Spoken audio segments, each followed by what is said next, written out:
Hello යාළුවනේ කොහොමද ඔයගොල්ලන්ට ඔන්න මම අද ඔයගොල්ලන්ට වෙනස් ස්නැක් එකක් හදන විදිය කියලා දෙන්නයි යන්නේ. ඇත්තටම මේකට කියන්නේ චොකෝලාවා කට්ලට් කියලා. හරි එහෙනම් අපි බලමු කොහොමද මේ රසමරස ස්නැක් එක හදාගන්නේ කියලා.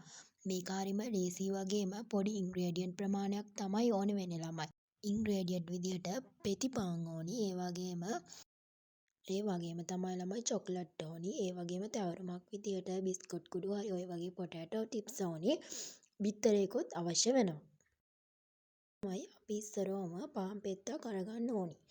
අරගෙන ඉවරලා ඒක උඩින් චොකලට් කෑලි ටිකක් තියාගන්න ඕනි. මේක ඉතින් ඔයගොල්ලෝ චොකලට් ගන්න ප්‍රමාණය අනුව 4ක් හරි චොකලට් කෑලි 2ක් හරි තියාගන්න පුළුවන්.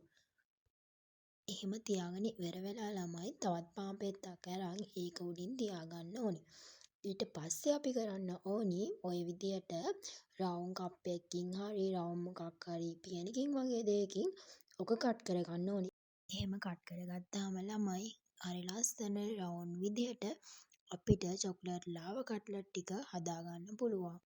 දැන් ළමයි ඔතන මම කට්ලට් 4ක් නේ හදන්නේ. එතකොට මට පාන් පෙති 8ක් තමයි ගියේ. ඔයගොල්ලන්ට ළමයි හදන ප්‍රමාණය අනුව ඉන්ග්‍රේඩියන්ට් ටික වෙනස් කරලා හදාගන්න පුළුවන්. ඊට පස්සේ ළමයි අපි කරන්න ඕනි අපි ඊළඟට මේ ටික ෆ්‍රයි කරගන්න ඕනි. ෆ්‍රයි කරගන්න කලින් ළමයි අපි බිත්තරයක් කඩලා දාලා ඒක තවරලා ඊට පස්සේ බිස්කට් කුඩු හරි පොටෑටෝ චිප්ස් වගේ දේක තවර ගන්න ඕනි. හරි දැන් අපි බලමු ළමයි මේ ස්ටෙප් එක කරන්නේ කොහොමද කියලා. ඔය විදිහට අපි කට්ලට් ටිකක් අරගෙන එක් තවරමක තවර ගන්න ඕනි. ඇත්තටම ළමයි ටිකක් හොඳට තවර ගන්න. කට්ලට් එකේ දෙපැත්තෙම හොඳට එක් තවරම තවරන විදිහට තවර ගන්න ඕනි ළමයි. ඊට පස්සේ අපි පොටෑටෝ චිප්ස් වල තවර ගන්න ඕනි ළමයි. ඊළඟ ස්ටෙප් එක විදිහට අපි ওই ටික ෆ්‍රයි කරගන්න ඕනි. අපි ෆ්‍රයි කරගත්තාම ළමයි ඔන්න ඔය විදිහට තමයි තියෙන්න ඕනි. ගොඩාක් වෙලා ෆ්‍රයි කරගන්නත් එපා ළමයි.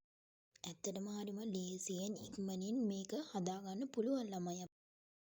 බලන්න ළමයි ඇතුලේ තියෙන චොකලට් එක හොඳට දිය වෙලා හරිම ලස්සනට තියෙනවා. ඇත්තටම හරිම රසයි මේක ළමයි.